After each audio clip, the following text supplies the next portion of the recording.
हमारे वीडियो को लाइक करें, हमें सब्सक्राइब करें और बेल आइकन पर क्लिक करें। हम तुम्हारे साथ हैं। जय भीम, जय भीम, जय भीम, जय भीम।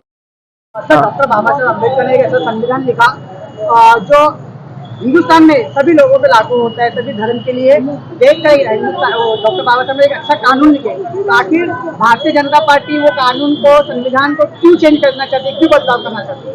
देखो, उनका जो मकसद है कि इस देश को हिंदू राष्ट्र बनाना, और इसीलिए उनको ये संविधान जो सभी धर्मों को एक साथ लेके चलता है वो उनको नहीं चाहिए, और इसी वजह से उनकी कोशिश है। और हमने देखा है कि इलाहाबाद में जो धर्म संसद हो गई उसमें भी वो साधु महाराज लोगों ने कि हमारा संविधान मनु के आधार पे जो संविधान है वो हमारा रेडी है। उसके बाद और हेगड़े करके कर्नाटक के जो एमपी थे उन्होंने भी भाष्य किया था कि हम सरकार में आए तो संविधान बदलने के आए हैं। और बीच में अभी ये हमारे जो पंतप्रधान है उनके आर्थिक सलाहकार है, उन्होंने भी भाष्य किया कि अभी संविधान बदलने का समय हो गया है। तो ये सब देखते हुए हमने लोगों को सजग करने के लिए, लोगों में जागृति, संविधान के बारे में जागृति निर्माण करने के लिए हम लोग ने ये संविधान बचाओ रैली निकाली है। और मैं समझता हूँ कि काफी सफल हो गई है, क्योंकि इस रैली में सभी धर्म के, सभी जाति के लोग शरीक हुए। संभाजी ब्रिगेड से लेके मुस्लिम अल्पसंख्यकों से लेके कुंभी सेना, ओबीसी की बहुत सारी संगठन, इस सब हमारे संविधान रैली में अलग अलग जिले में शरीक हुए। इसके लिए मैं उनको तहे दिल से शुक्रगुजार हूँ, और ये रैली सही मायने में सभी भारतीयों की हो गई है। सर, जिस तरह से भारतीय जनता पार्टी के कार्यकर्ता हो, चाहे वो तमाम बड़े बड़े नेता हो, सरेआम बोलते हैं कि हिंदू राष्ट्र घोषित करना चाहिए। अगर कोई और समाज के, जैसे कोई खालिस्तानी कोई लफ्ज इस्तेमाल कर दे, या मुस्लिम समाज जो है कुछ मुस्लिम, अगर हिंदुस्तान का मुस्लिम समाज अगर बोल देगा ये मुस्लिम देश होना चाहिए, तो उन पर रासुका लागू कर दी जाती है, या अलग अलग धाराएं उन पर लग जाती है। लेकिन अगर भारतीय जनता पार्टी के कोई लोग अगर हिंदुस्तान राष्ट्र घोषित करने के लिए बोलते हिंदू राष्ट्र, तो उन पर कोई कार्रवाई नहीं होती है। ऐसा भेदभाव क्यों हो रहा है? ये ऐसा होता है क्योंकि जो हिंदू राष्ट्र की मांग कर रहे हैं उनका ही सरकार है।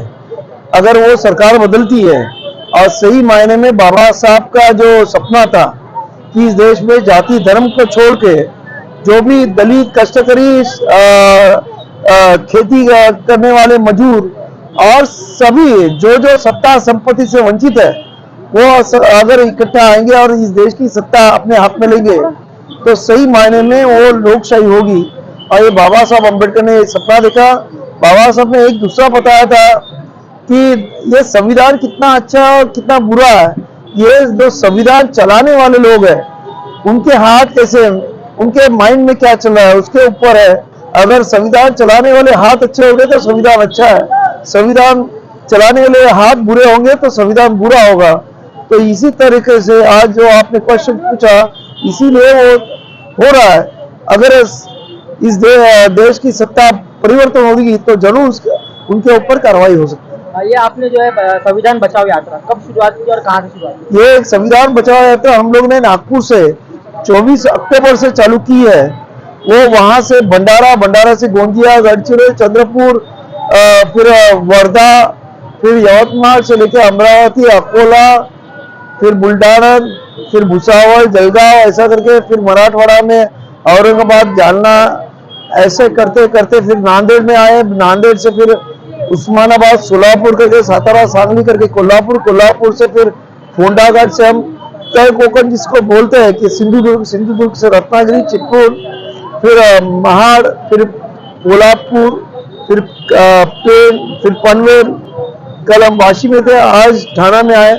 ऐसे ये 42 डेज अभी तक ये संविधान यात्रा, और 32 स्टेट ये राज्य जिले हम लोग ने कवर किए हैं।